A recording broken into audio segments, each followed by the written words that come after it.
এটা কেইদিন হল বানপানী হোৱা? কেইদিন হল? এমাহ কেইদিন? আজি এমাহ 6 দিন। এমাহ 6 দিনৰ পাছত আমাক যে 15,000 টকা দিয়া নাই, তাৰ কাৰণে হিমন্ত বিশ্বক এটা গালি দিব লাগিব নে নাই? লাগিব নে নাই? লাগিব নে নাই? 48 ঘণ্টাৰ ভিতৰত 48, আজি এতিয়া 12টা বাজিছে, 12টা পাৰ হৈ গ'ল। কেইটা বাজিলে?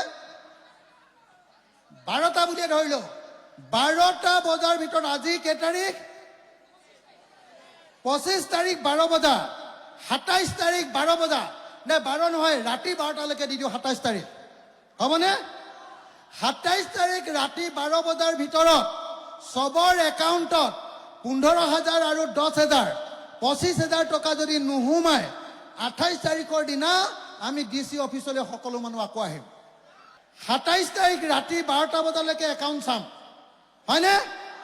যদি নাহে আমি খবৰ দি দিম যে 28 তাৰিখে ৰাতিপুৱা 10টা বজাত আমি DC অফিচ পাই যাম, হ'বনে?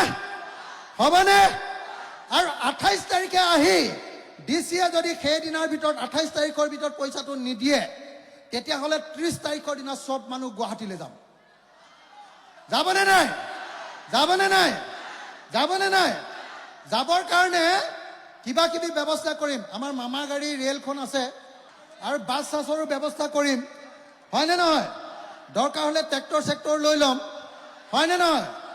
আৰু খালি লগত নিজে চবে শুকান ৰুটি লৈ ল'ব, ভাত নল'ব, গোন্ধাই যাব দেই। শুকান ৰুটি, আৰু শুকান ৰুটিৰ লগত চব্জি নল'ব, শুকান ৰুটিৰ লগত গুড় ল'ব, গুড়। বেছি বেছি নাখাব, তিনিখন ৰুটি 4 সাঁজ খাবৰ কাৰণে 12খন ৰুটি এটা টিফিনত ভৰাই ল'ব, আৰু লগত ইমান টুকুৰা গুড় লৈ ল'ব দেই, গুড়। আৰু পানীৰ বটল এটা লৈ ল'ব। আমি ৰাস্তাত পানী দিমেই, কিন্তু পানীৰ বটল। 30 তাৰিখৰ দিনা মামাৰ ঘৰলৈ যাম নে? আৰু মামাৰ ঘৰৰ আগফালে মই বহি ল'ম, আপোনালোক যিমানখিনি পাৰে থাকিব। মই যেতিয়ালৈকে পইচাটো একাউণ্টত নোসোমায় তেতিয়ালৈকে মামাৰ ঘৰৰ সন্মুখত বহিয়ে থাকিম। আৰু যদি পুলিচে উঠাই লৈ যায়, পুলিচ থানাতে বহি থাকিম, হ'বনে?